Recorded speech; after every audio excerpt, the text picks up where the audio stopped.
Let's do it. We'll do it live. Okay. No. We'll do it live. It. Do it live. I'll write it and we'll do it live. That was good. That was good. Oh man, how long ago was that? That was in your time, right? Man, that's too long ago. I don't remember. Too long ago. But yeah, it's in my time, but it's a long time ago. Okay, yeah, I've always been fascinated with that clip. I don't know exactly like what the whole context of it is, but I've always found it very, very funny, and it's of course a popular meme. Yeah. But hey, yeah, welcome to the world of live streams, Spencer. Yeah, Fantasy Files. Yeah, so this is my first live stream. Well, first one on our channel. And I kind of wanted to test the waters and bring Jim on because he does a lot of live streaming from Streamyard specifically for his channel. Him and his son do a lot of podcasts in a live setting. And so, yeah, I just brought him on to kind of test this out and figure out some of the features of StreamYard because I want to do some more live streams for you guys. And, hopefully, if I can figure it out the right way, we might be able to do like video games live, like live streaming video games through StreamYard. I think that's probably a possibility.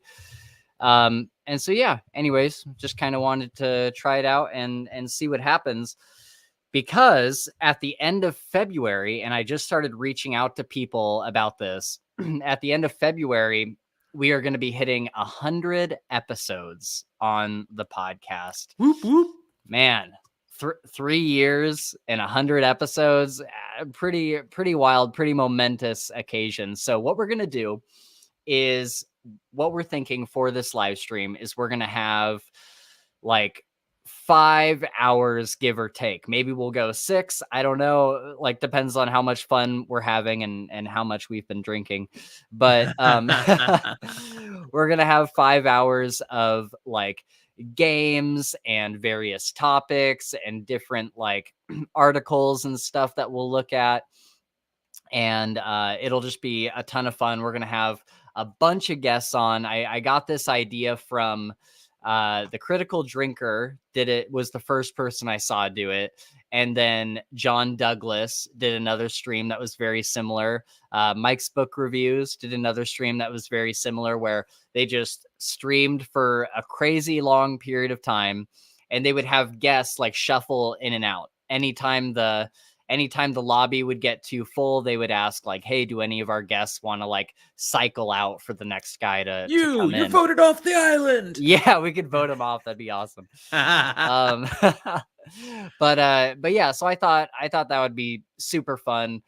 Judging by the responses that I've gotten after sending out a bunch of messages on Twitter and stuff, I think we're going to have like a lot of guests. I think we'll have like upwards of like 15 to 20 guests over the period of 5 hours. So I think that'll be a ton of fun. I think it'll be fun for you guys, and it'll just be a great time to kind of celebrate 100 episodes and just have like a big off-topic episode. We could really do anything. And so I'm gonna come up with some fun games for us.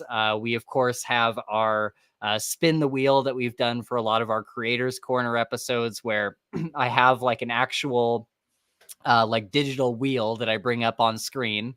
I press a button and it spins around, and it picks like a very like off the wall topic for us, like just like very random, like, do you believe in aliens kind of topics, just like super random, super fun. And so we can do stuff like that.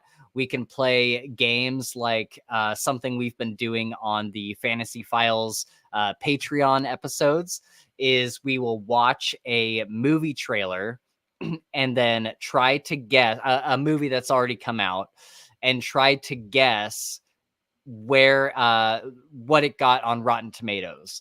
And then we like write down what we think it'll get. And then we have like a little bit of a margin, and, you know, whoever gets the actual like end result within their margin wins that round of it. So we can do stuff like Nice. that. Yeah. So yeah, I'm excited. I'm excited to plan it out and come up with some fun things that'll keep us busy for 5 hours or so. But yeah, anyway, that's pretty much what we're doing here. There you go. And as Jim and I were just discussing, he hasn't been on since episode 55. Which, setting aside the Christmas special. 'Cause Oh, I certainly right, hung out right. with you guys then. yeah, okay, But- yeah, you did But you're come on right, for the just a Christmas regular episode. It's been 55. Yeah. Man, that is so crazy because You've been over on my channel right more and- times, but yeah, and that must be what it is, because in my head I was like, oh no, Jim was just on, like, besides the Christmas episode. I'm like, no, he's been on a bunch of times. But and I love coming on other people's channels because I don't have to work as hard. yeah, you don't I have don't have to yeah. edit. I don't have to do the notes ahead of time. Yeah, exactly. And doing live streams will be nice for us too, because then, like, if we screw up, it's a live stream. Like, it's expected for us to have moments of, what There do we will be want to talk about gaps. or whatever. That's right. That's Yeah. part of how it works. So You know, that'll be really nice. Maybe we'll do actual, like, full episodes in a live stream format. Because you guys do that a lot, right? Like, what is the Yeah. deciding factor for you guys, whether you go live or whether you just record it as an episode? Length.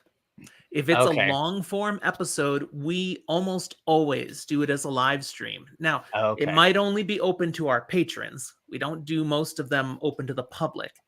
Oh, okay. And I thought that you did. way, our patrons know us. If we totally mess it up, Yeah. then I'll just download it and edit it and reload it. But Right. usually, we're pretty happy with the final result, and we just leave it there until it's scheduled to go public. But our Right. patrons, they saw it right away, and they have access to it the whole time. They have the Okay. unlisted link on the Patreon page. Okay, that's cool. Yeah, you'll have to show me how to do that, because I don't know how to give patrons specific access to things. Like, I would love to Oh. make the patrons a Discord server, but I don't know how to, like, link the two. Yeah, when you upload content to Patreon, you're not really uploading it for YouTube. You're just putting in the YouTube link. Right. And yeah, you're setting it as early release. That's the key. You set it as early release. And so Okay. then pick what tiers. If it's all your patrons, great. But for us, we've got 5 different tiers, and the bottom tier, they don't get to see the stuff early. Everybody else Right. gets to see the stuff early.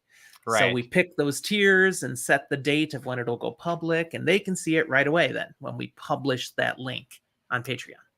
Okay, so when you're going live on YouTube, is there something, or even if you're posting an episode or something to YouTube, like not even going live, I haven't seen an option that allows me to select, like, private or like Okay, Patreon. I know what you're only. saying now. Okay, yeah.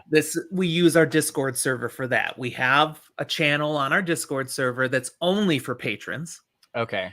and that's where we put the unlisted link for a show we're going to do live.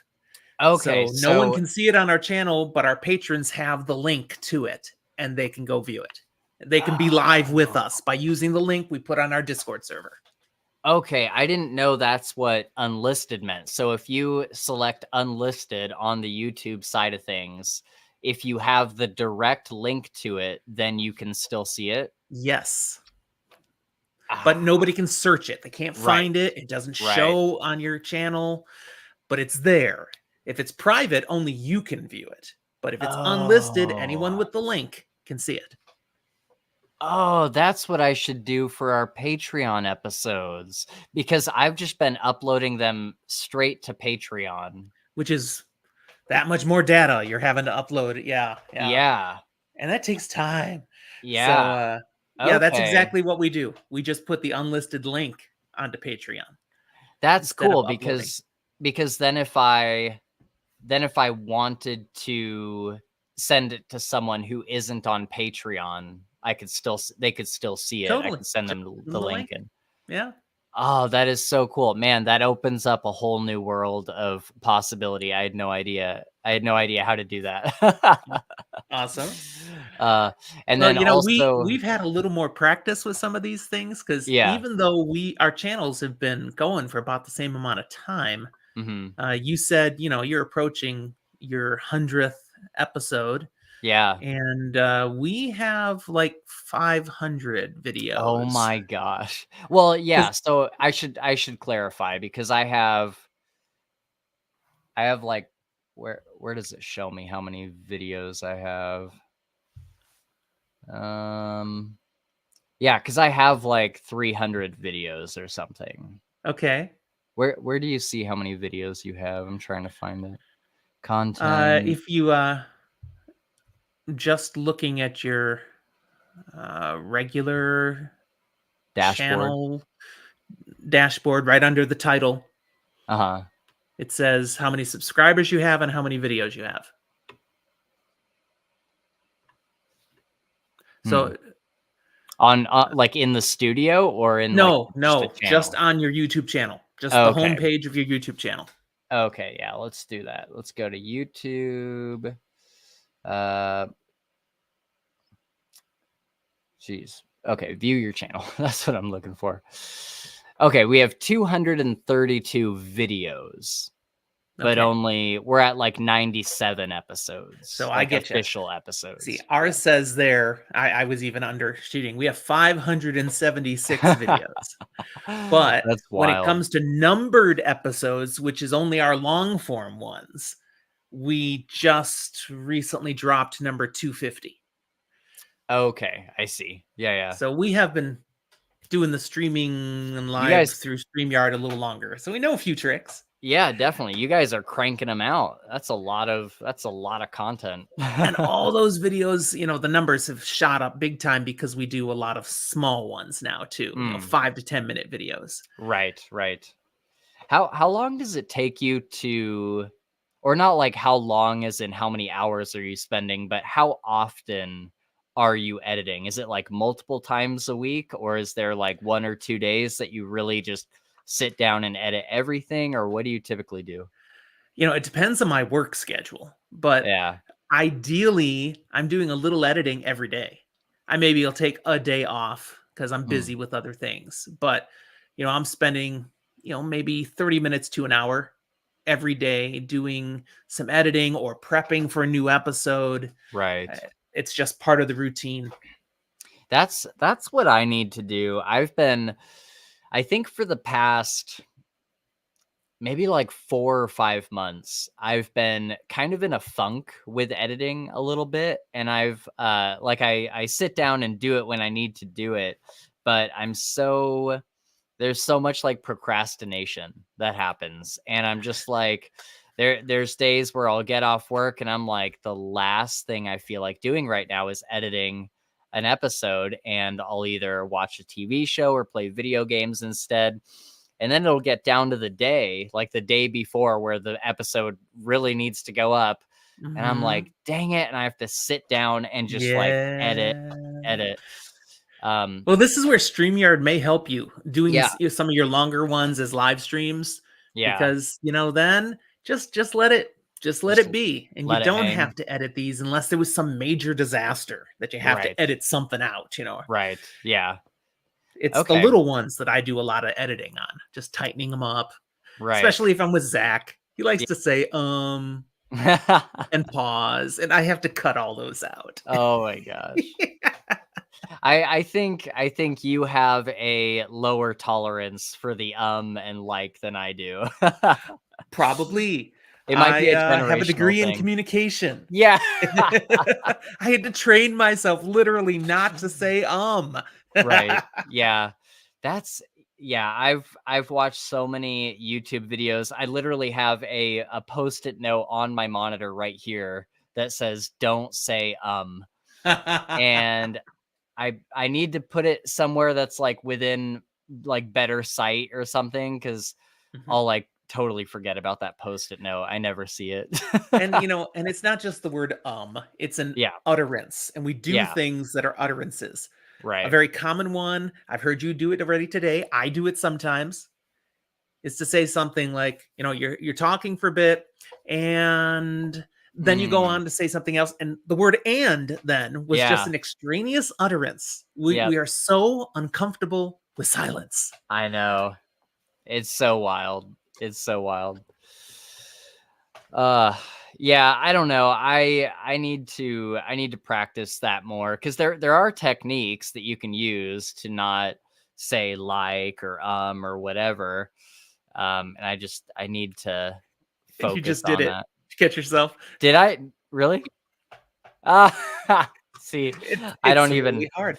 The way I know learned what happens. how to train myself not to do those things, and I still will once in a while, but how I learned not to was I literally had to videotape myself and watch. So you've got all these videos of yourself, I Spencer. know. Go back and watch some of them, and you'll learn how to stop yourself. Yeah, I mean, I watch them every time I edit, and it's very, even though I can recognize it, it's still like I don't know how to like cut that out in the middle of a sentence, especially when you're like podcasting, you're doing a video and you're trying to make it all kind of flow, and so those likes and ums and ands, they come in to kind of bridge the gap between one thought and another. And it's very hard to, if you're not able to think of two separate thoughts and find a way to bridge them organically, it's very hard to not put an or a like or an and in.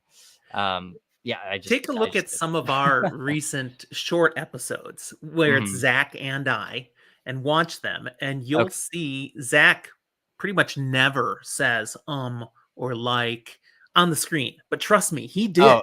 They were there. Sure. Oh yeah. And I've edited them out in ways where it's hard to tell they were ever there. And that's the thing. You just gotta, watch the waveforms in the editing software to see where can I do it smoothly. Sometimes I gotta throw in a transition, video transition, so it smooths it out. Other times I just have to leave the chop. But if I can get it so the sound still seems to flow, and like you're saying, that the thoughts still feel connected, then that um's gone, man. I'm cutting that baby out. Yeah, I do that in every video, especially our shorter ones. I'll cut out a like or an or whatever. And if it sounds organic, if the or whatever sounds fluid and organic enough, then I'll leave it in. Once in a while, it just needs to fit. Yeah. Right. But if there's like a substantial break and then I go and then start another thought, I'll cut that out. Okay. And what's helped me a lot is this software. It's called Autopod, and it basically does the thing that I think your software already does, or maybe it was when you were audio only that it was doing it, but it'll cut out any silence. Yeah, it'll shrink it all down. I use Audacity for that, but it only works with the sound version. Right. So before I upload to our podcast feed, I'll put it through Audacity to cut those truncating silence, is what it's called on that. Right. But for the video, I have to do it manually. You should switch over to Premiere, man. And then Autopod is an extension that you get, and I think it's like $20 a month or something, but it'll cut out all the silence. It'll do other things like multicam. And so if you want to upload like one version of the video that's just you and one version that's just Zach, you can tie an audio track to each video. And every time the other audio track has waveforms, it jumps to Zach. Or when your waveform comes up, it'll jump to you. That's very cool. But I mostly use the jump cut editor, and that thing has saved me. I'm not kidding. For a 2-hour podcast, it used to take me like 5 hours or maybe like 4 hours to go through and cut everything. With Autopod, it's literally just whatever the length of the remaining footage is. Like, I sit down, I hit play, I turn on a video game or something, and I listen to it. And the only things I need to cut out at that point are any of the really serious or if it's like, hey guys, let's take a bathroom break, I'll like cut that part. But I don't, but the period of time where we actually took the bathroom break, that's all already cut out. Ah, okay. And so I love it so much. It is literally like, I almost cried when I realized how much time it was saving me the first time I used it. I was just like, oh my gosh, I don't have to spend 4 hours doing this. It's so nice. Yeah. Hey, I want to give a shout out. We've got John Douglas with us here. Oh, John hey, Douglas. John. Glad to see ya. Thanks for coming and checking out Spencer's first live stream. Do you want to hop into the live stream, John? I can send you a link if you want. Let us know. But yeah, I now I'm doing it a whole bunch now that I'm trying to think of another thought. But I love that software just because it saves me so much time. I don't know what I'd do without it. But switching over, we were totally doing nothing but long form content for the longest time on our channel, and adding in the short stuff has been so beneficial because it's really up to the entertainment value. We do it more often because you can do these short little things really quick and easy. Oh, that's right. He's recovering from the flu. I didn't know about that. Yeah, yeah. So I'd seen his post that he'd lost his voice a day or two ago. Oh man. So, yeah, get well, man. Get well. That stuff sucks. Yeah, totally. That does suck. Thanks for popping in though. I really appreciate that. Yeah. I was sick for a while. I got sick on New Year's Eve, like literally right before I was supposed to go to a big New Year's Eve party. I started feeling sick and I'm like, what is going on? And that night I felt awful. Over the next 3 days, I think I took like almost a week off of work. Wow. And I think it was the virus that shall not be named. I think it was I'm pretty sure, because it was the most sick I've been in years. Like, it was awful.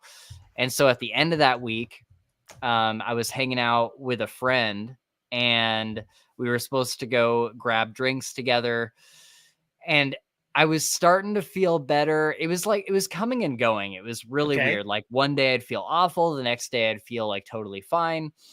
And most of this Sunday I felt okay. And then I was supposed to go grab drinks with her.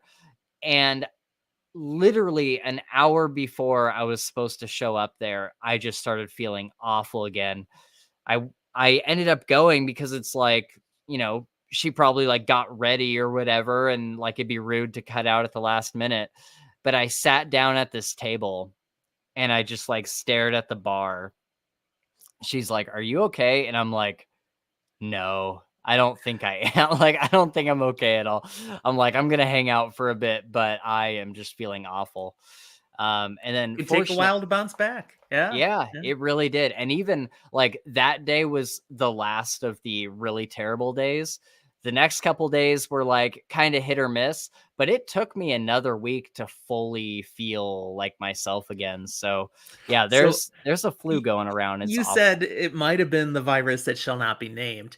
Yeah. And what's very funny, I was recording with another content creator, Colin from Colin's Corner, and he had just gotten over that same virus, but he said, what he said is, yeah, I had the big C. And I'm like, no, dude, the big C is cancer, man. You didn't just get over cancer. It was funny. Oh my gosh. That's hilarious. The big C. It's like, no, I think you're thinking of the wrong thing. John says I have still never caught COVID to the best of my knowledge. Never have. Really? Yeah. I mean, if I had it at some point, it was so minor, I didn't even bother testing. It was like a case of allergies or something. And I'm thankful. I'm knocking on my wood desk right now. I don't ever want it either. But my wife had it about 6 months ago. Yeah. And I didn't change a pattern at all. I didn't go isolate. No, whatever. I still slept in the same bed. We still ate dinner together. It didn't matter. I still didn't touch it. Yeah, it's crazy. I mean, I have no idea if what I had recently was that, but I know for sure that before now I haven't had it at all. And I was so surprised that I don't know, some people are more susceptible to it or what. Yeah, there are people who've caught it multiple times in its various versions. But there's plenty of other bugs around too. So yeah, the good old flu, the common cold, they're all still there, people. Yeah. That went on for like 2 weeks. And then that weekend that I was finally recovering, I was like, okay, I'm ready to record again. And that whole 2 weeks, like I did not feel like editing. I did not feel like recording, nothing. Just drains the energy. Man, we had like, I think there might have been like a 10-minute video or something that went up just because I didn't have the energy to do anything during that whole 2 weeks. And then it finally ends. And I'm like, all right, I'm ready to record again. Let's go. And Gabe texts me Sunday morning. He says, I don't know what I have, but I feel like I'm dying. And I was just like, dang it, dude. Are you serious? So then it was like, I think I recorded something. I recorded like a little video about something, but we haven't had an official podcast episode since Christmas. Oh, wow. Yeah. And so, or since like the Christmas episode went up.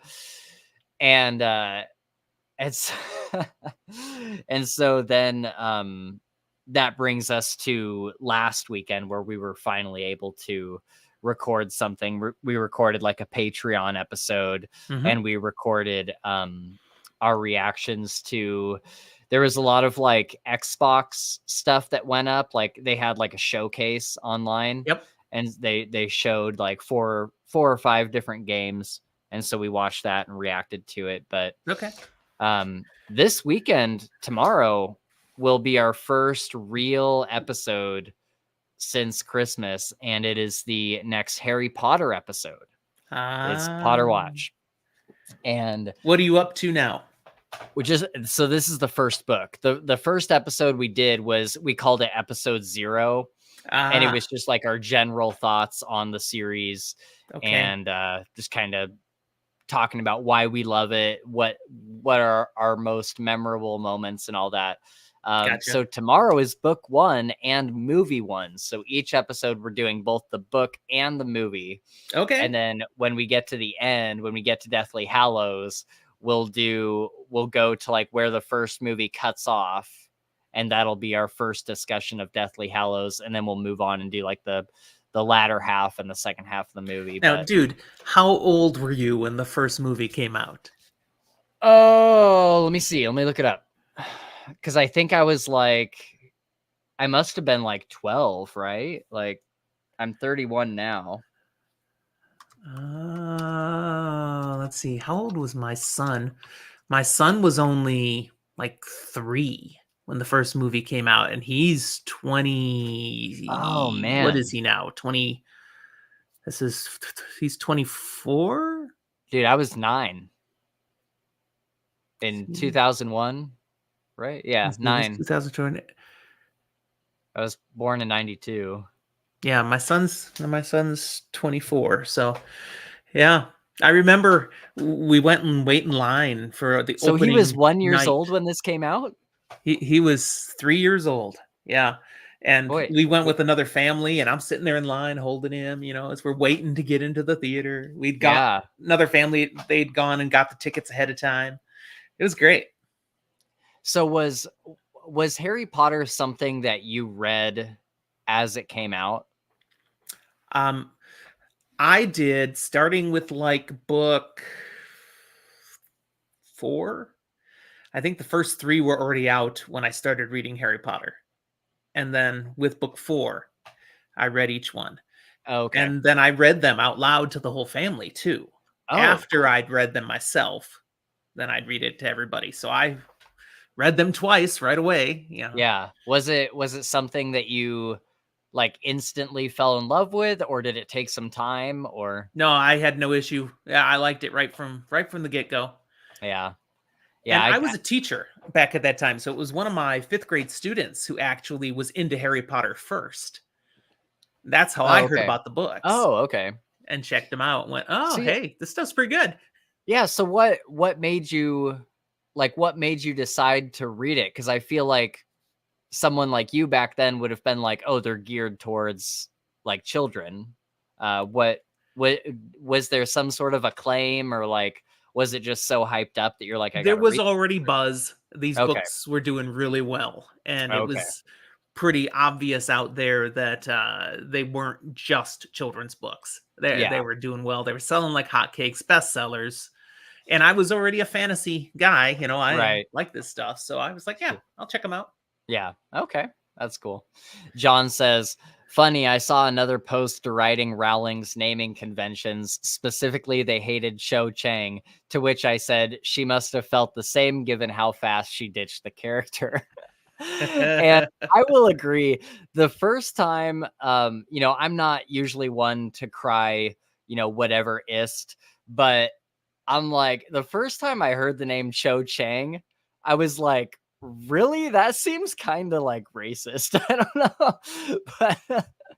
But yeah, I don't know. I think that character didn't get enough love. I would have liked to see more Cho Chang and see her like be a bigger part of the story. I wish Rowling had done.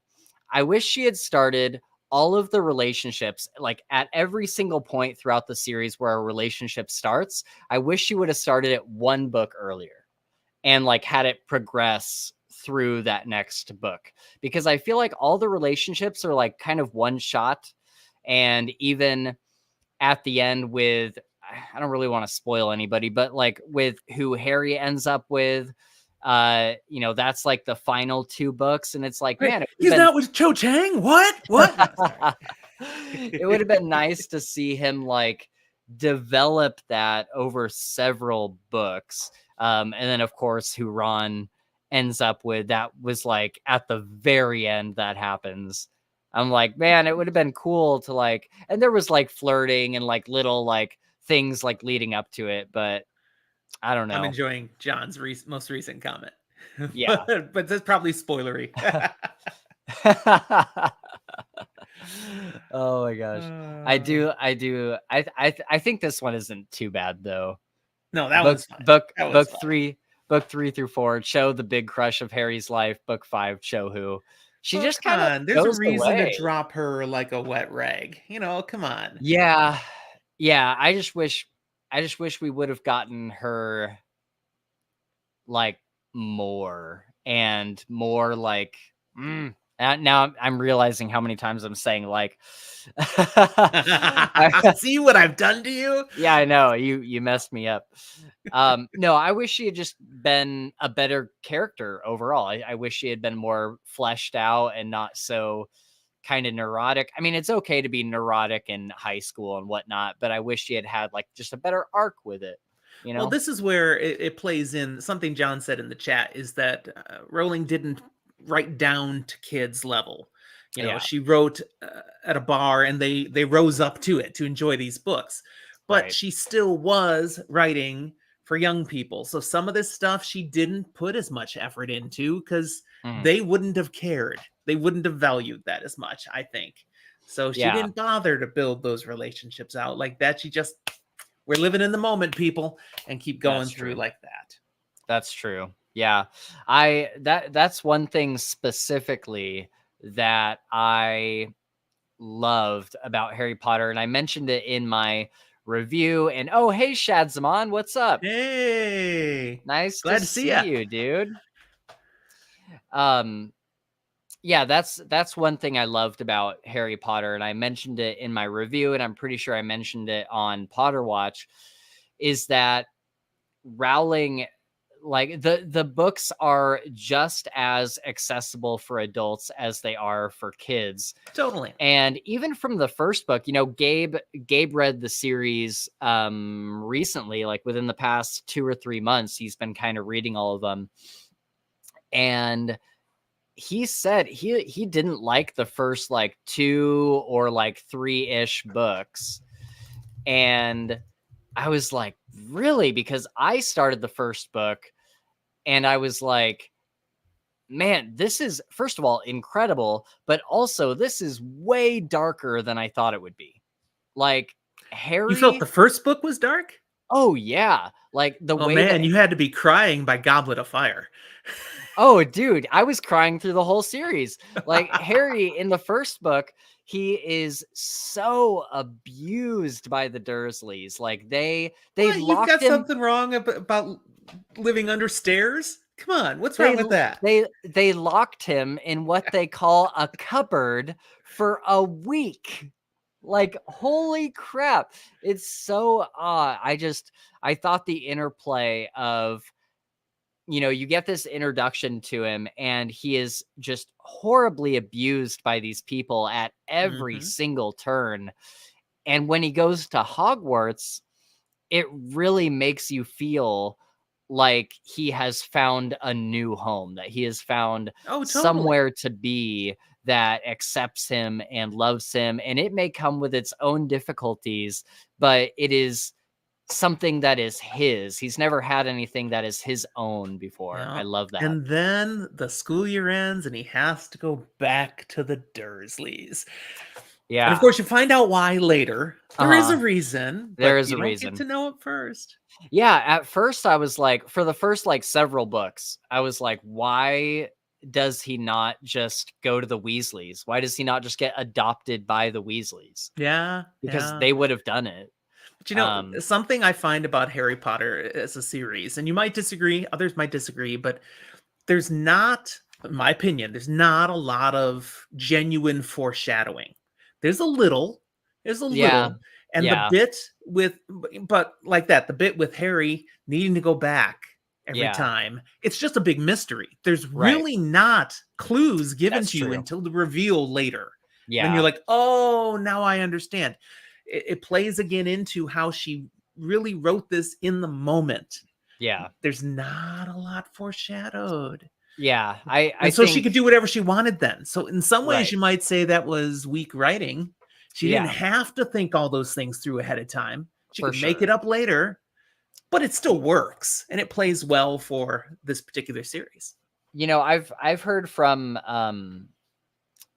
not like an interview with her, but just like some theorizing from people that are really into Harry Potter, that, like you said, she was kind of writing it in the moment and that she didn't really expect it to blow up in the way that it has. And so as she got into the next few books after the first two, she was kind of like, oh, I got to find a way to like make this all fit together, because before I was just trying to write a fun book. Now people are expecting like a fantasy series that is all connected. Yeah. And so it must have been really, really difficult to do that. But I don't know. I appreciate the first two books very much.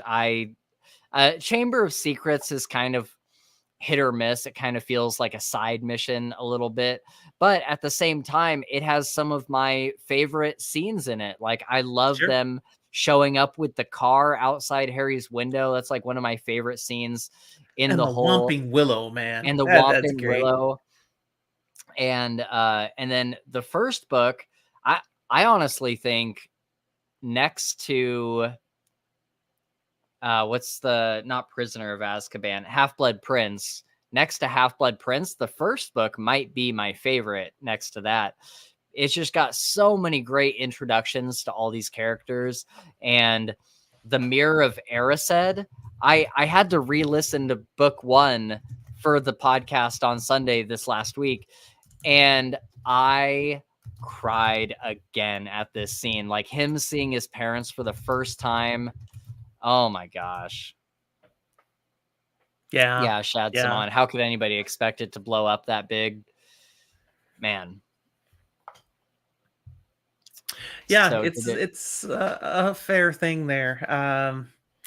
I find that all the books work for me, but one of the reasons I do very much appreciate the Harry Potter series is that she lands the plane at the end.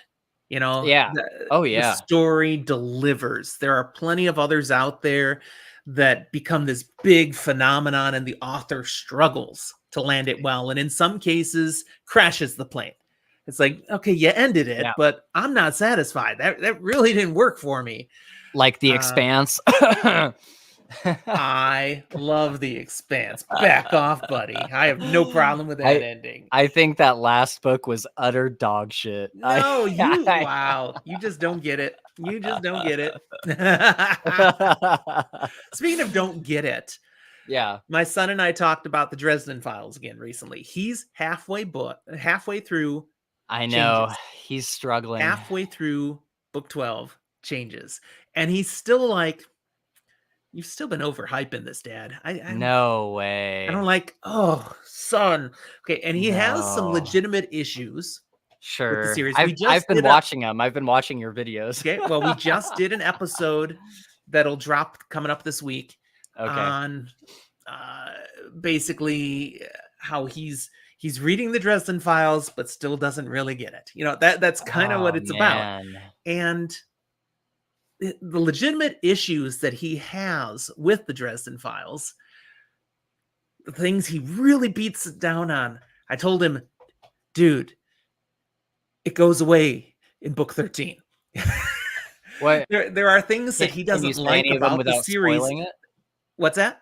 Can you say what they are without spoiling them? Oh yeah. I mean, some of the issues he has is Harry's failure to recognize the agency of women. Okay. His need to continually protect them and keep them out of things and stuff. I feel like Harry's he doesn't really see Harry as all that great a guy. It's just Harry's kind of stupid for being some great detective. Wow. I mean, you really watch this next episode when we talk about it. You'll hear it straight out of his mouth. Yeah. But I'm like, I told him, we have to talk again when you finish Changes. Now, one of the things he doesn't like about the series is I keep saying things like that. Well, just wait till you get to this book. Just wait till you get to this book. He's like, no, I should already be valuing it. And well, I'm like, well, I keep telling you that, Zach, because I did value it from book 1. I loved the series. It's just not on the same vibe, I guess. Wow. He today had the nerve to say, you know, and all the humor that Jim Butcher puts in, that just kind of falls flat. And I'm like, no way. What? That's where it tells me it's not his vibe, I guess. It's not. I laugh more out loud reading the Dresden Files than anything else I've read. But my God, when he gets the end of Changes, I'm hoping he's going to feel a little different, but I know he'll feel different going through Ghost Story because it's just such a shift. The tone, everything shifts big time when you get to that book. I still don't know if, because I thought this in your last episode. What was it? Was it White Knight? Or no, you've already gotten to the last one that we did with Zach would have been Turncoat, right? Did we do an episode on Turncoat? I don't know. I can't remember what the last one I saw was. But whatever, why not just skip to that book, John says. You can't do that. Small Favor is the last one we've put out for Zach. Okay. Book 10. Yeah, because I remember him saying that he liked Nicodemus and all of those guys. And I remember thinking, if he doesn't like Small Favor, then it might not be the series for him. And now he liked Small Favor better, but he still had a lot of reservations. It wasn't like, oh, this was the one that did it. And so I remember being like, oh, I don't know, which sucks, because it's like, I don't know what does he like? If Dresden Files isn't his vibe, then what are like his big? I mean, he likes a lot of things. He really recently, late last year, he read through all of what's out there for Red Rising. Okay. Totally loved it. That was exceptional. He liked The Expanse all the way through, unlike someone I know. Yeah.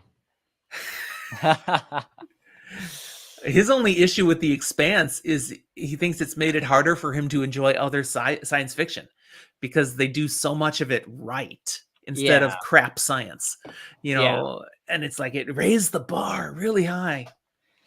He loves grimdark. Okay. So he's into that. Have you read the Poppy War trilogy yet? R.F. Kuang? I tried it, but it was when we first started the channel. And so I think I need to give it a retry. I'm going to read it in 2024, but Zach totally loved it. He read it. Was it last year or the year before? I think it was last year. He read it early last year. Okay.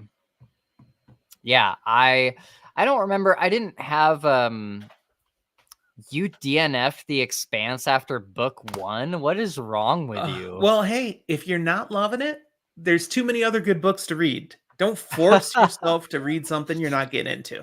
Oh, dude, that's Didn't connect with the POVs. Yeah, if that's the case, then the rest of the series definitely is. You made the right choice. Yeah. You made the right choice.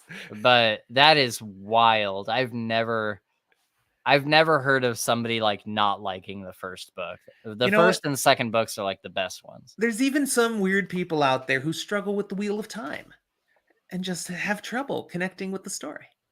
Yeah, that's fair. It happens. Yeah.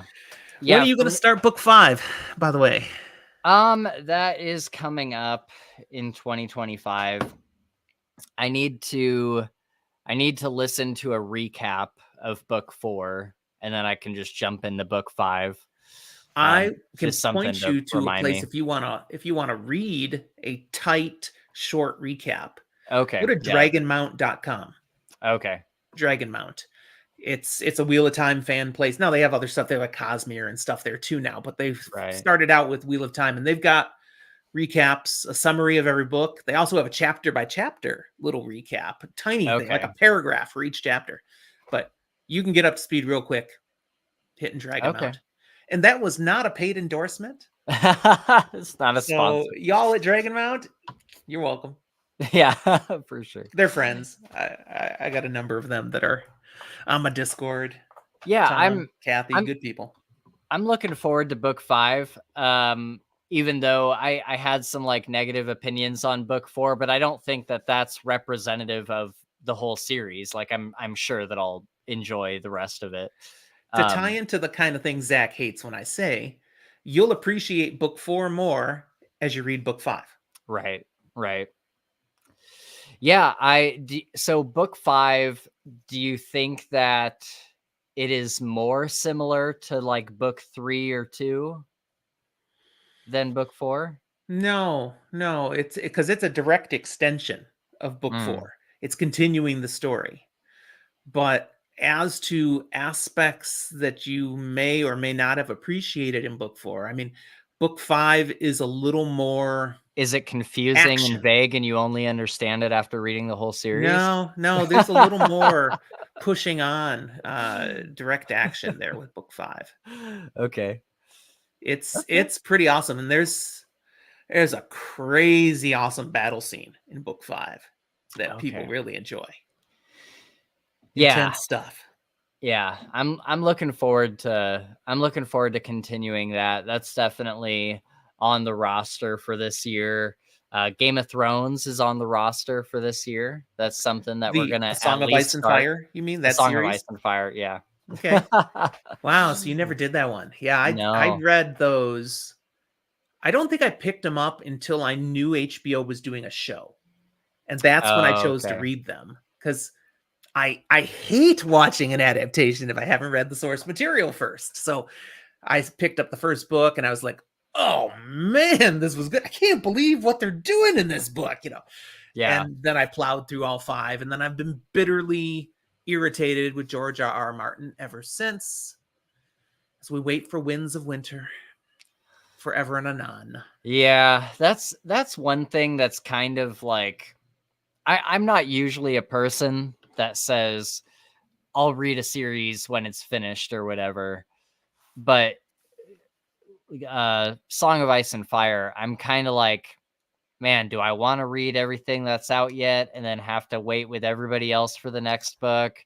And then even then, that's not the end of the series. For a long time, I thought Winds of Winter was the end of the series, but it's not even the end of the series. No, it's second to last. Yeah.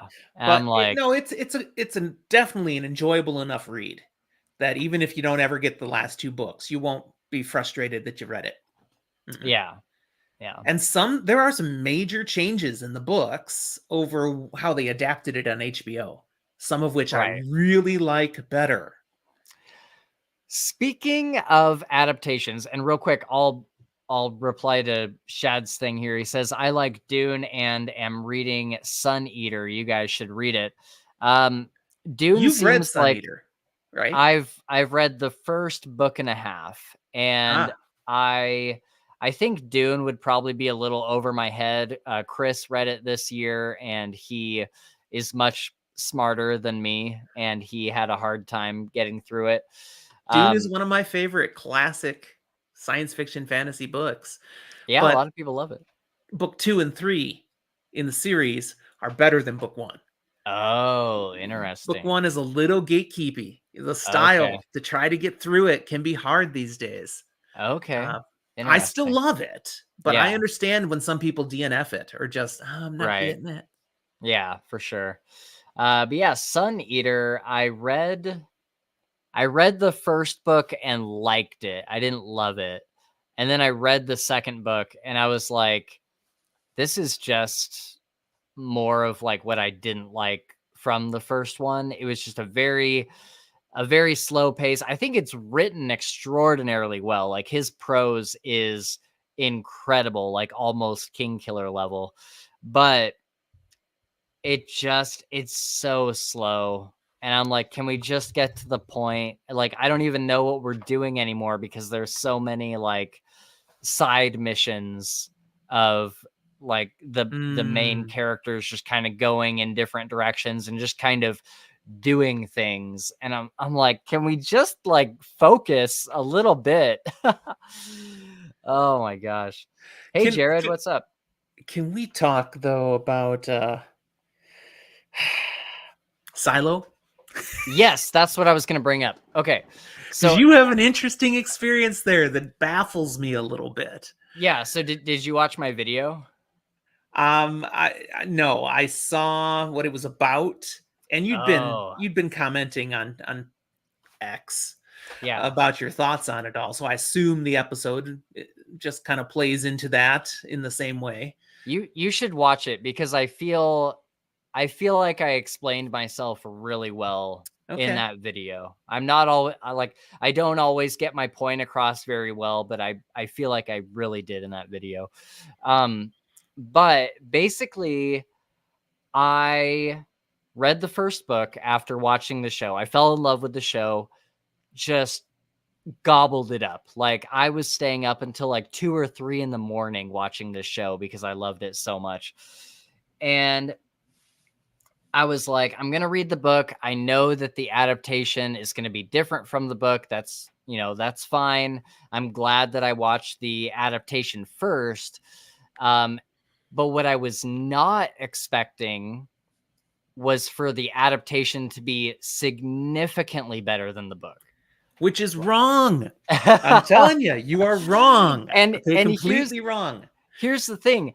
I'm the guy, you know this. I'm the guy that raises pitchforks over the adaptation being different from the book. And I'm usually the guy that's like, the book is so much better than the adaptation. But I started reading the book, and at first I was like, oh wow, this is like, they were really accurate. They made the show really true to the book. And then it started to split off, which is usually the point where I would be like, I don't like how they did that. But I was like, the show was actually so much better than everything this book is doing. Okay. Here's the problem, Spencer. The show poisoned the well for you. I don't think so. What you're looking for, you know what you're expecting because of the show now. The books are something else. It's true. No, if you'd read the books first, you wouldn't feel like you do about that book. Because you wouldn't know some of the things the show already revealed to you. And that's part of the problem now for you. No, but here's the thing. Okay, so I agree that I was worried about that. I like sat back and I was like, am I judging this book harshly just because I've seen the show?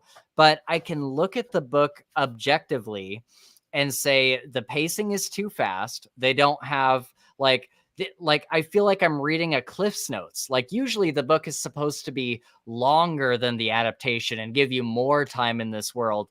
The book was going by faster than the show was. The show gave you more time to sit in this world and kind of experience everything. And it gave you more storylines and fleshing out characters way more. The book is like, this is this character and this is kind of what they're about and moving on. And it was just like, what are we doing here? And the book, the whole mystery that's in the show, where at the very end, you find out what's up like with the suit and kind of what's going on in the outside world and what that whole thing is about. The book, it literally gets revealed in the first like chapter or the second chapter or something. The whole mystery gets revealed at the beginning of the book. And I was like, but what that's are we not doing true. Here? Yes, it is. Understood that mystery. No, it tells you straight up. It tells you straight up what it is. No, it does not. Not to that degree. Plus, there's much more to the mystery still than either the book or the show at this point has revealed. There's a lot more to this. So, oh man, I wish you had read the book before you saw the show. I'm 100% sure you'd feel differently. I get what you're saying, but I reject your reality and substitute my own. I think I think my biggest problem with the book is that it didn't go deep enough where the show did. The book, for me, the book just clipped by at such a quick pace. I didn't have time to like sit and enjoy some of these moments or these characters. When the romance finally happened at the end of the first book, I was like, when were they ever in a romantic relationship? Like, this hasn't been fleshed out at all. And it took me by such complete surprise. Like, obviously I knew, like, from the first half of the first book, like before season 1 ends, you see them like talk and whatnot a little bit. But then in the second half of the book, where season 1 kind of ends and it goes on, it's like, oh, she's talking to him on the walkie-talkie from time to time, but it doesn't tell you that they're like falling in love really. And then at the end of the book, you're supposed to believe that they're like this match made for each other and they saved each other. And I'm just like, shut up. And I don't know. I just didn't believe anything they were selling to me because there just wasn't enough time. And the best example I have is the generator scene where she needs to fix the generator before she goes on to become sheriff. Mm-hmm. And in the show, that's a whole episode, and it was a long episode.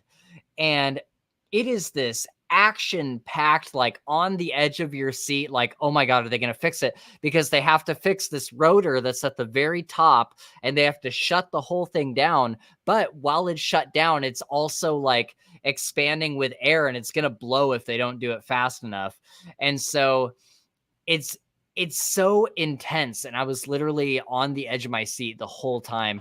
And in the book, it's literally like a paragraph. It's now, like, hey, we need to fix this thing. What I will agree with you, okay, is the adaptation.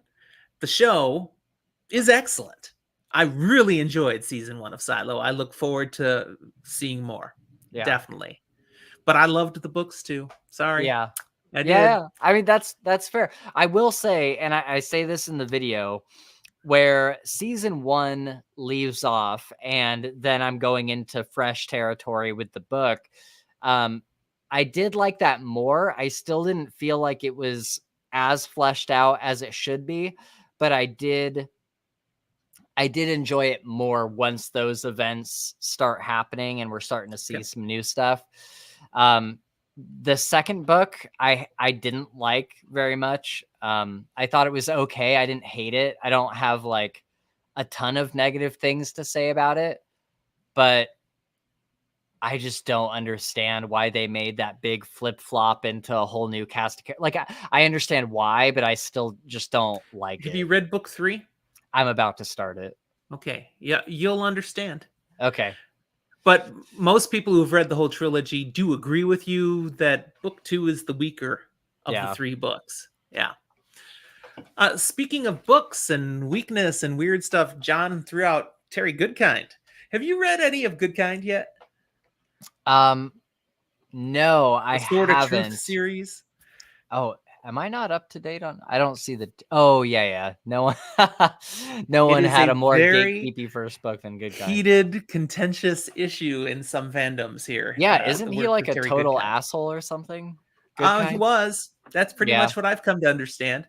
Okay. I've read most of the Sword of Truth series. I enjoyed it. It gets really dark and then starts to get less imaginative and maybe a little too BDSM. But I enjoyed the first books for sure. It was really good. Yeah. And it's different. But does it read like classic as an author, fantasy? He had some takes towards his fans where he claimed he wasn't even a fantasy author. Right, that's this guy. He's a philosopher. Yeah. He's writing about the human condition. Yeah, dude, very like navel gazy. Yeah. And then there was a perception in the Wheel of Time fandom that he was ripping off some of Robert Jordan's stuff from the Wheel of Time, repurposing it in his series, and it was like, to the fans, it felt really blatant and obvious. Okay. And he was a huge denier. It's like, absolutely not, and was even disparaging of Robert Jordan as an author. Okay, wow. That's a way to get a fandom on your case. Yeah. Jeez. So I don't recommend his series, but I have no problem with people who enjoy them. And I don't regret having read those back in the day. The last, it goes on. It's a long series, right? So the late ones, I'd never finished. I think I got through maybe 15, at least the first 12. Yeah. I like that comment. It reads like classic fantasy put into a dominatrix outfit and then forcing you to listen to a libertarian lecture. That is really well said, John. Oh, that's great. Yeah, it's a long series though, right? It's like super long. I think all told are they big books? They're typical epic fantasy size. Like Wheel of Time size. Yeah. Okay. Maybe not quite as long, but they're good sized. Okay. Yeah. I had them all in paperback back in the day, but I do not have them anymore. I do remember this guy. He was saying something about his cover artist. He was mistreating his cover artist in some way.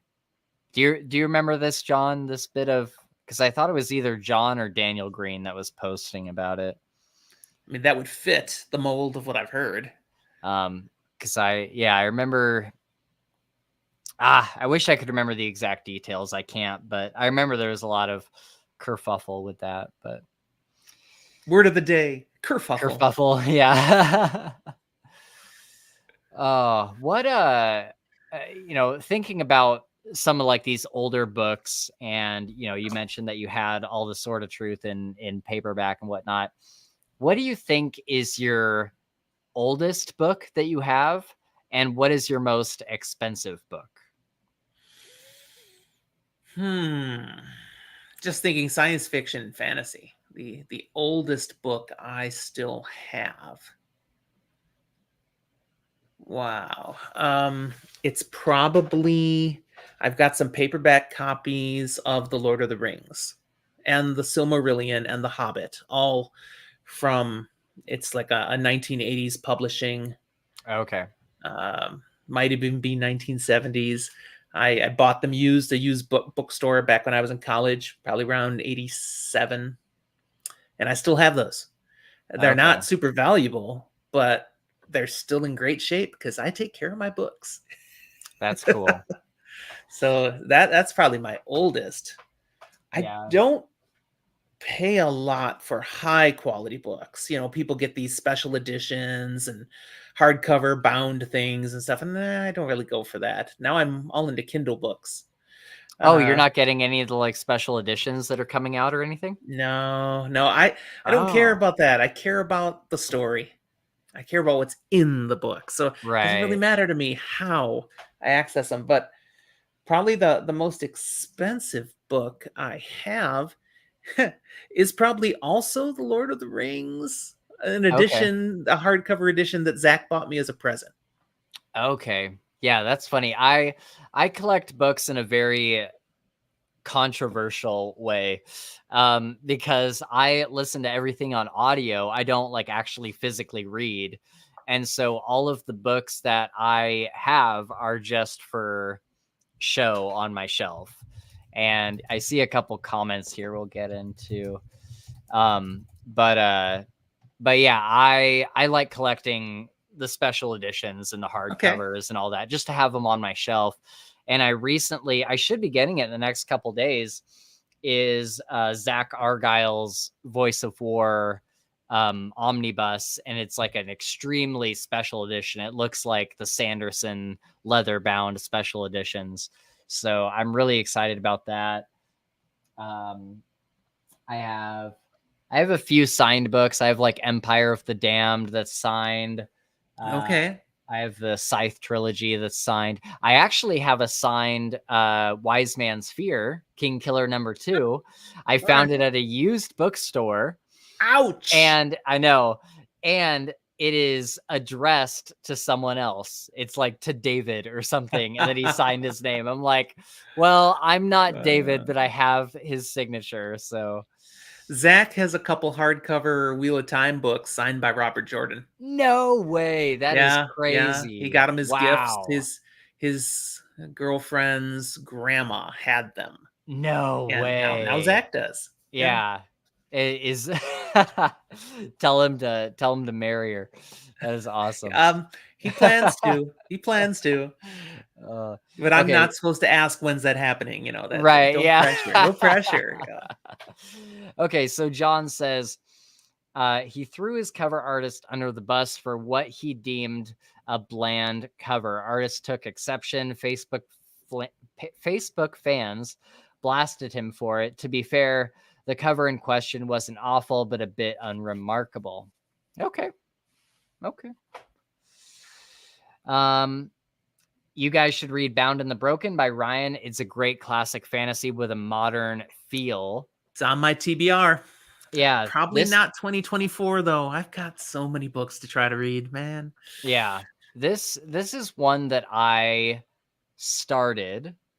And I love Ryan Cahill. He is awesome. He's been on the channel before. I liked the first book. I didn't love it, and you would probably really like it. Like it just wasn't. Okay. It was a little too. It was a little too like trying to be classic fantasy for me. Like, but like YA classic fantasy. Like I just thought it was kind of weird that this like 14-year-old boy was like. He's basically the chosen one, and all of these older men that are like warriors and archers and wizards and stuff are all like following him on this journey. And I'm like, why would this happen? But I know that the series gets bigger, and obviously the boy grows up and becomes like what he is in the most recent books, and people love this series. Like it's out of the indie fantasy community. Yeah. Like it has gotten some big acclaim. And so I need to try and reread that first book, because I read through the whole thing. And again, I liked it. I just didn't love it like other people do. And so I need to give it a reread and then try the rest of them, because I think that Ryan deserves that. Like I think he's earned a lot of another acclaim. Series that I'm really enjoying, and I think you've kind of said you'll probably never do, is Malazan Book of the Fallen. Yeah, I'll never do Malazan. And it's mind-blowingly good. For epic fantasy, it's everything I want and more. I'm through the first 6 books now of the 10 core books, and I've read one side novel and a couple novellas already that go along with it. But it's just... But it's an investment. You got to get through the first half of the series is still all world building, basically, and giving you background stories. And then you get to book 6 and everything starts coming together. And you're like, holy crap, I had no idea how much he was putting in my brain. Yeah. And it was so fun. Book 6 was so amazing. But I enjoyed all the books. Right. Some people try book 1 and they just can't get into it and they DNF. And I'm like, no, you're probably right then. Yeah. It's not for you. Yeah. The thing for me with Malazan is like the worst feeling in the world is buying a credit pack on Audible and then spending your credits and getting these books and getting like a couple chapters in and just being like, I'm not enjoying this. You feel like you just wasted your money and it really sucks. And Malazan is one of those things where I'm like, I just know that I'm not going to enjoy it. I 100% know that it's not for me and that it's not something that would click with me and I would get frustrated by it. And so I'm like, I'm just not going to spend the credit. But luckily, we needed Malazan content on the channel. And so our co-host Mick is actually having a whole read along. And so he's going to do all our Malazan content. There you go. And then I don't have to, and I can just edit the videos. I'm like, that is brilliant. But book 1 of Malazan is kind of a disjointed journey. You're jumping around in time a bit. There's so much happening that you don't have context to understand yet. And yet it ends really well. So it's just putting things together. Then book 2 is like a totally different location, almost entirely new characters. It's like a totally different story. What's going on? And it's hard. It's such a endurance thing, this book. And that's by design. It's the way it's written. Yeah. You make it through the first 2 books. Then book 3 is more of it's still Malazan, but it's more of a traditional story now when we're advancing things we learned in book 1 with slight ties in book 2, and it just gets better and better from there. But it's not for everybody. Yeah. I would assume that once you have a foundation, once you like get through enough of the story to be like in this world, then you would start like understanding things from that point on. It's just a really interesting way to start a series because from what I understand, it doesn't give you a history lesson at the beginning of the book. You're just in it. Nope. And you get a running start into this world. Totally. And I think I could very much appreciate that if it wasn't so complex. Like if it wasn't like if it was that, but like a lighter version, I think I could. Yeah, there's a lot to it. Complexity is 100% an excellent word for Malazan. I have found I can't go one book straight into the next book. I need time. Yeah, it makes my brain work, and I have to process a little bit. I can't even do an episode on these books right after I finish. I have to have time. I got to get a little distance, think this through, let things mull around a little before I'm ready to make content. But it is redefining what epic means in epic fantasy for me. Yeah, it's just a huge, huge scale of things happening. But, I started book 1 almost a year ago, and I'm only through 6 books.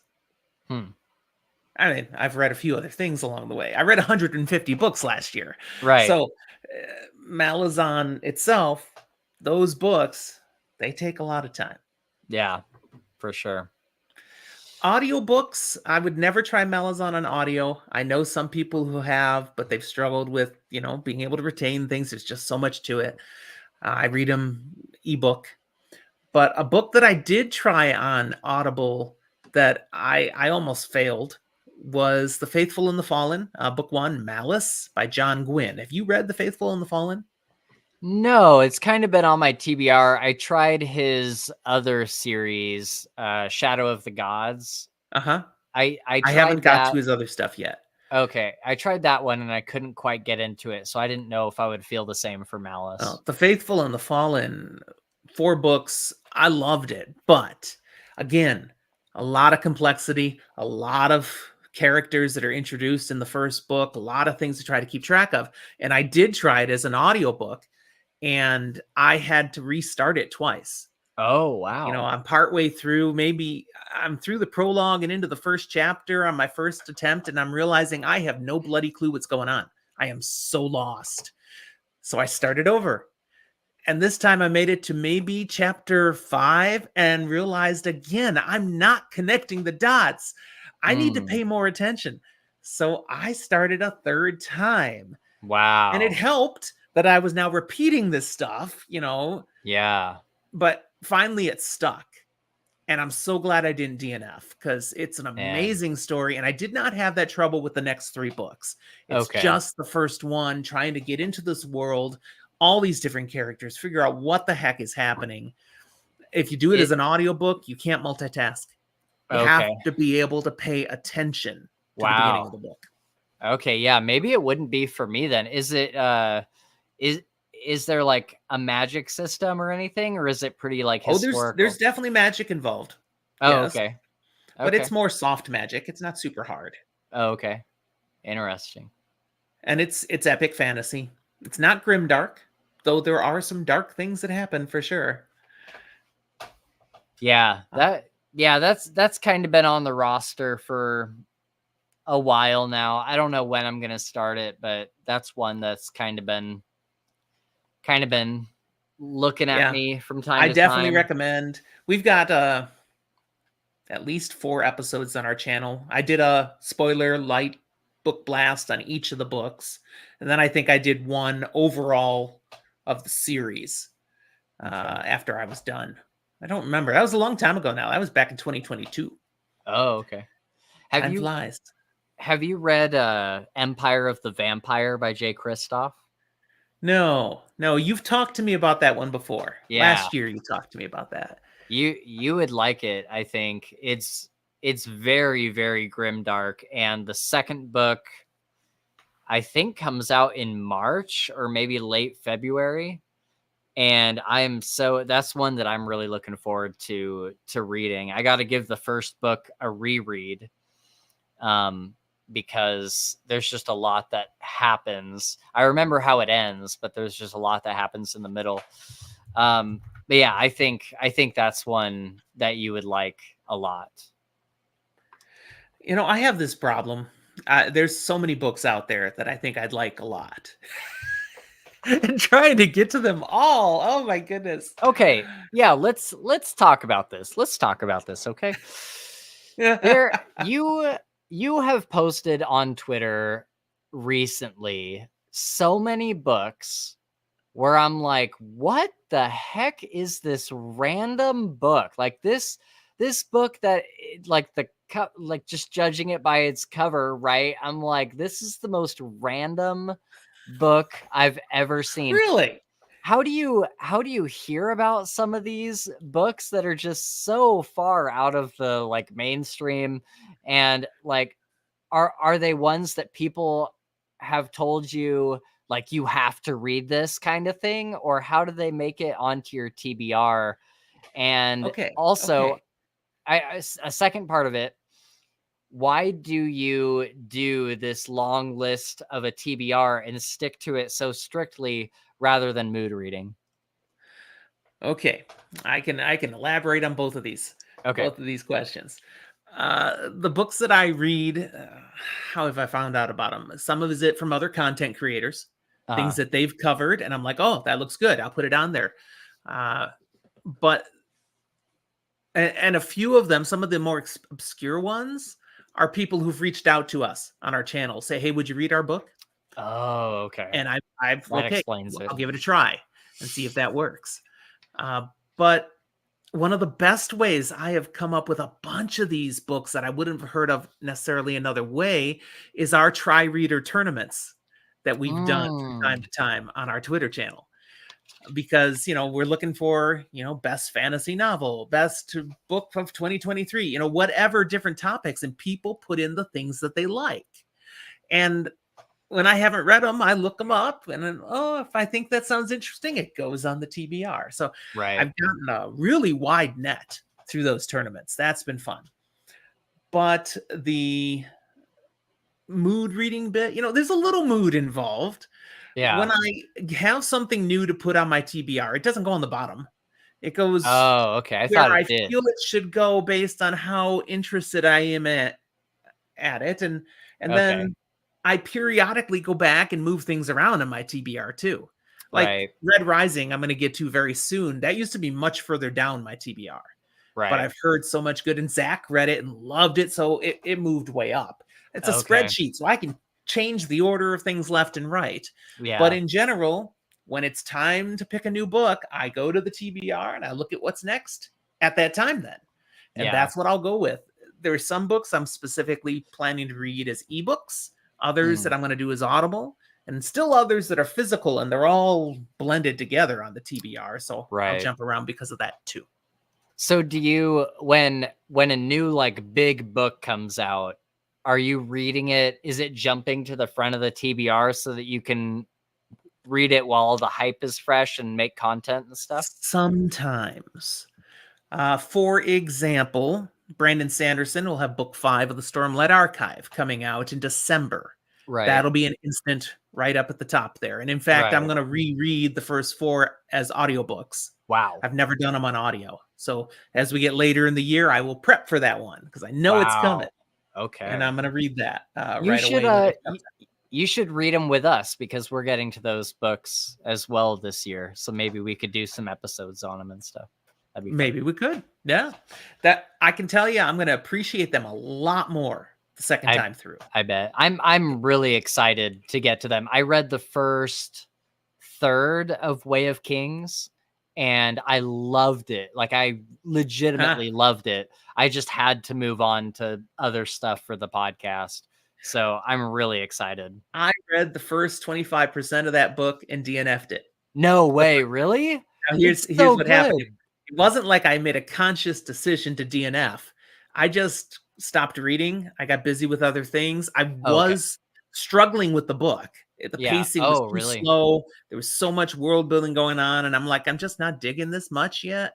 Oh man, I loved it. And so I just somehow stopped reading. Then book 2 came out, Words of Radiance, and I bought it because I knew I had book 1. And so I'll read the next one, but I was busy reading other things. So I just bought it and it sat there. Right. Then book 3, Oathbringer, is coming out. I pre-ordered it. And when it came out, yes. And I started reading Oathbringer and I'm like, wait, you're like, I haven't read. So I went back to book 2 and I'm like, wait, I don't think I ever read this. Oh no. And then I went back to book 1 and went, oh my God. So I read all 3 of those back to back then. That's so funny. And then only waited a little while for Rhythm of War. Wow. That's great. I'm so excited. I cannot wait to go through Stormlight. It's just been one of those series that's like, I don't have an excuse to read it. Like I have so many other things I need to read. I just don't have the excuse to read it. And so, Zach loved Stormlight. He plowed through all 4 last year. He was going to wait until book 5 came out. He was like, I'm going to wait till it's finished. And then he got sick and tired of not being able to talk with people who love it. Yeah. So he read them. Yeah. I need to, I'm going to need about 2 weeks to read each of those books. That's just how long it'll take me. And so we're going to have them at like a specific point in the podcast where it's like, okay, we're going to take 2 weeks off from the podcast or just record some other like off topic video or something. And we're just going to read Stormlight. And basically the way our TBR works, I don't know if you would even really call it a TBR. We have like a vague, it's kind of like a solar system. It goes out in every direction. And it's kind of like we could go this way or we could go this way or we could go that way. And we have a general idea of like, usually we know what our next 3 episodes are. We know what our next 3 reads are. Okay. But outside of that, it's kind of like a vague, like Stormlight Archive will probably be close to the summer or the end of spring or something. And that's when we'll start that. And then we know like Game of Thrones would be next winter or this coming winter or whatever. And so it's very vague, and there's a lot of room for me to be like, hey, Gabe, we got to read this book. Like, I just read it and it's incredible. We got to check it out right now. So we're very much more mood readers. I think having a giant TBR would stress me out. I don't know why, but like having control you, having this big list. You gotta use it as a fun tool. But yeah, my reading schedule has been different lately since of that decision to go into Malazan. So there's a whole bunch of Malazan books, because I'm not just reading the core 10. I'm reading everything Malazan, and there's still more being written. He's very close to being done with what he plans to write. And then, those are the books that I'm reading on Kindle. Yeah. But because I don't go through them all back to back to back, then I keep sticking other books from farther down the TBR in there. And that's where some of the books that are, self-published ones people have asked me to read, that's how some of them get in there. Just, you're the break between Malazan this and Malazan that. Right. I did try, I think you saw a post on it, one of those stranger books, that A Wizard's Dream. Oh, yeah. I tried recently. This is one of the ones where I was like, what is this? It holds one of those special places now for me, in that I literally DNF'd it, and I so rarely DNF a book. And I feel bad that I DNF'd it. Zach read it all. He read through it. I was hoping we could do an episode on it, but it's a beautifully written book. Okay. Tolkien-esque in some ways. Oh, wow. Okay. But it's too beautifully written. There's too much effort and time put into the scenery, the flora and fauna, the beauty of the world, and therefore it kills the pacing. The story itself was actually pretty interesting, but I was finding myself skimming. And once I reach a point where I'm not willing to read all the words anymore because they're wasting my time, that's when I was like, I need to DNF. Okay. But I would not discourage someone from trying this book. What is they it might about? love it. What's the actual premise of the book? It's a good question. There's a dwarf who's not a dwarf, who wanted to become a wizard because she has natural magical abilities, because again, she's not a dwarf, she's really something else. And there's spiritual godly beings involved behind that having happened. And so she's pursuing her dream to become a magic user, to defend her people who aren't really her people. Okay, it's really convoluted. Yeah, okay. All right. Yeah, that doesn't sound like fun. But again, it's not a bad book. Right. It was beautiful.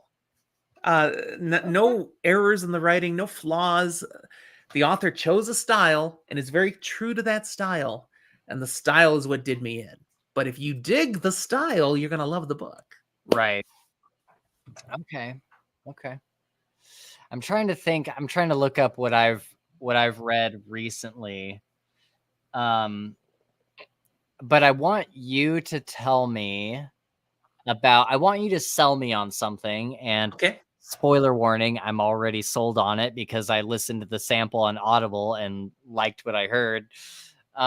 I want you to tell me about, what is it called? My Own Apocalypse, or is a zombie book. There was like 5 of them and you were posting about them. Oh, My Dead World. My Dead World. Yes. Okay. Yes. Yeah. Okay. To sell you on it, I mean, I have an episode that just dropped today. I saw that pop up. Yeah. Yes. Big thumbs up. Yeah, I read a lot of zombie apocalypse. It's just a subgenre that entertains me. And it's not really about the zombies. It's about the people, the story, the drama. What I like about My Dead World is it's very real. You could picture yourself in this. If the real zombie apocalypse happened, this is how it would go down. Okay. And you could be stuck in this like this. But it's also, the story of the people and how they're, stuck in this situation as the world goes to crap. Yeah.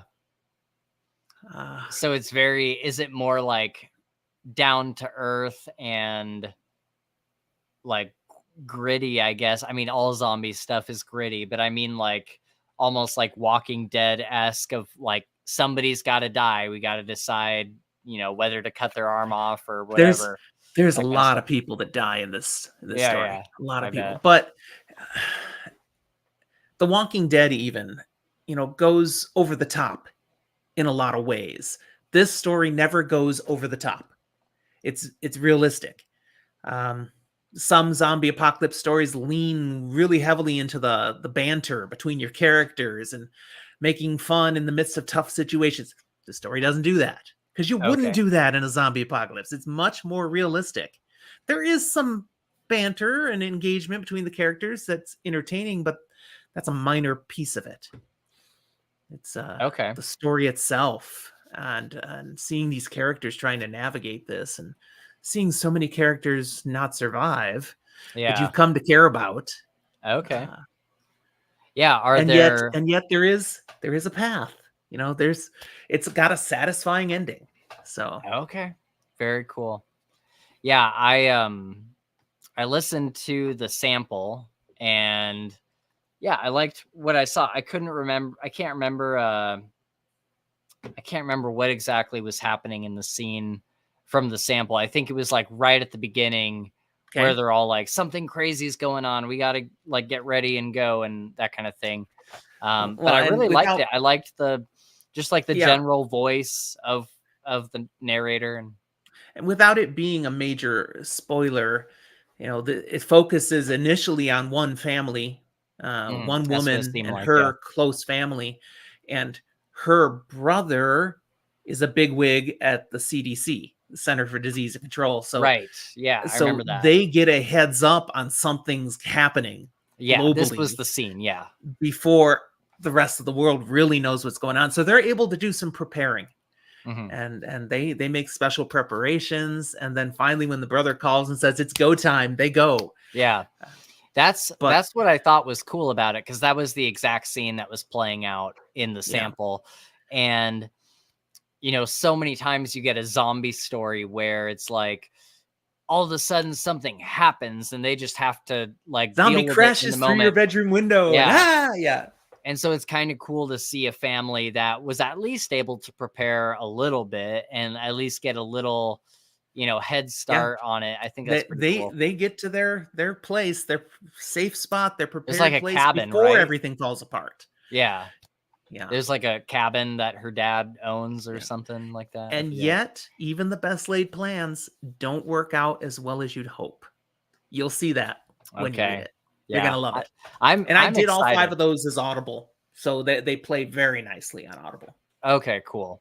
Yeah, that was one of the ones that I saw you post where I was like, "What is this random zombie story?"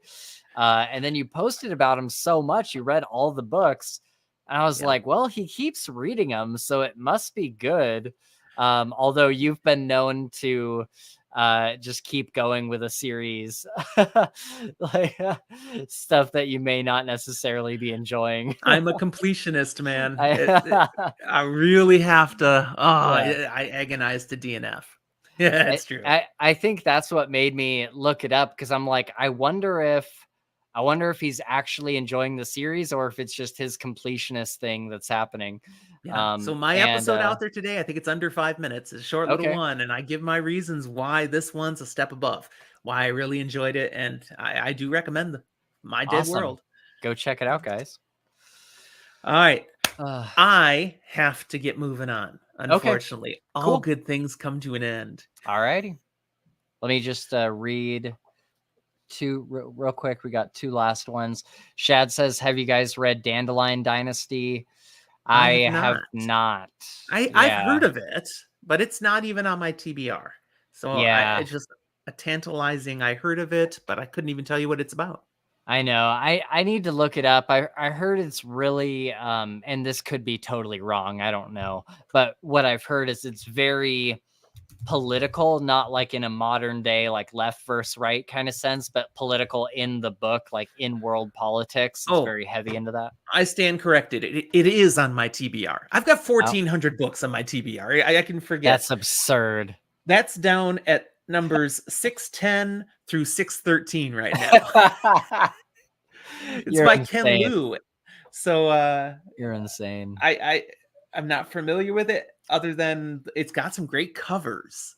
I know the covers look fantastic. Yeah, that's one I get confused a lot with. Shadows of the Apt by Adrian Tchaikovsky, and the covers kind of look the same, except his are like different insects on the cover. Like they both like have a black background with just like an image in the middle. At least that's what I've seen of the dandelion. I don't know, maybe, but yeah, Shadows of the Apt is that's not on my TBR. I double checked. Shadows of the Apt. No. That's one that's apparently the magic system is similar to, like, everybody kind of has an aspect of a different bug. So like one clan might be like the bee people, or one tribe might be like the dragonfly people, and they all have magic relating to that, to the different aspects of those kind of bugs. So I thought that was kind of cool. John Douglas doing a quick promo here. That's why I keep my book premises simple. Half-orc prince looking for his father's tribe with his friends in tow. Easy peasy, mac and cheesy. That's where he's talking about his book, Shot, right? Yeah. I well, his book's title is the Blackened Crown. Oh, I believe. Correct me if I'm wrong, John. I'm pretty sure it's called the Blackened Crown. About something else, because he had that earlier post. Speaking of, would you read my book? Have you heard about my book? Oh, maybe he's taking a shot. Right. Yeah. I have his book on my TBR, actually. And that one is not so embarrassing. John, you might like to know this. I've got your book as number, come on, where are you? 34. So nice. I'll be getting to the Black Crown this year. Oh, very cool. Very cool. Shad Zaman says we've got to get your Dandelion Dynasty moved up. That's part of how I move things. When people tell me, really, way down there, and then I'll move it around a little bit. When I can get to about 150 books a year, you got to crack the top 150 before it's within the next 12 months. Are you reading? 600 is like 4 years out, right? Are you? Yeah, John says, I have to admit, I'm so impressed with how fast you read. It's what I do. Yeah. It's my hobby. Yeah. Are you reading? Where is Lies of Loch Lamora on your list? That's pretty high. That's going to happen this year. Yes. Okay. Lies of Loch Lamora currently sits at. Come on, where are you now? Did I just speak out of turn? It might be next year. No. Lies of... Where are you? Oh, no, it's down in the next year category right now. You should move it up. 256 through 262. Oh, my gosh. That's with the books that we're hoping to see come out, Right. But again, you got to do that one on audiobook. If you don't have it ticked as an audiobook, you absolutely need to. So, okay, John just gave us another recommendation. I think I have this. I think I got this recently from our Tri-Reader tournament. Lord of a Shattered Land and the City of Marble and Blood. That is a long ass title. No, it's two different books. Okay. Different books. I was like, what is this title? Yeah. So Howard Andrew Jones, that's the author of all of those, and I just heard about him at our last tournament. Okay. Imagine sword and sorcery filtered through the TV show Rome. Okay. So yeah, those not this year, but they're on the list. They're on the list. It's not like John's book. John's book went way up there, man. Oh, that's John's cool. book almost won. Or wait, did it win? No, it almost won. Whenever John will get his ass in gear and do an audiobook, I'll read it. Speaking of Tri-Reader tournaments, where was your entry this last time? Come on. Dude, I stopped doing those just because I'm so tired of the notifications. I'm just so like, I just can't. Oh, I don't do the notifications the same way anymore. Oh, really? So Okay. you don't get notified anymore. The only Okay. time you'd be notified is when your entry is up. Okay. I'll pop back in then, because for a while, like, I was enjoying it, but I was like, I'm not winning, and I'm just getting like a million notifications that are driving me nuts. And so I had to No, I I stop. don't do the notifications anymore. I love the idea. I love like being a part of it, but I was just like, I just can't. Our last one was the best science fiction, fantasy, or horror novel of 2023. And the 3 winners were all self-published, which was awesome. Wow. Okay. Yeah. Have you been seeing with the Tri-Reader tournaments, have you been seeing a lot more self-published go in there? There's always been some, but certainly in this last tournament, yeah, there were a lot of self-published entered. Okay. Cool. Yeah. All right. Well, let's get you out of here. If you gotta bounce, I got some stuff I gotta work on. Things to do. Yeah, but this has been fun. Thanks for having me, Spencer. Yeah, guys, thank you so much for hanging out with us while we kind of figure out this whole live streaming thing. And I am definitely going to be using this in the future for live streaming because it was so much easier than I thought it was going to be. There was some stuff to work out behind the scenes at first, but I think we figured it out. So thank you guys so much for hanging out with us. And thank you, Jim, for kind of showing me the ropes of this and whatnot. My pleasure. That's what friends do. Yeah, for sure. I actually have one more question about live streaming, but I'll ask you that behind the scenes. We don't need to do that here. I'm sorry, I don't have any sort of like fun intro song or slide or anything to put up on screen. I promise I will next time. I'll get this all figured out, and this will be a much more professional operation next time. But thank you guys so much. Read The Black Crown by John Douglas. And with that, we'll see you on the next episode of the Fantasy Files podcast. Bye.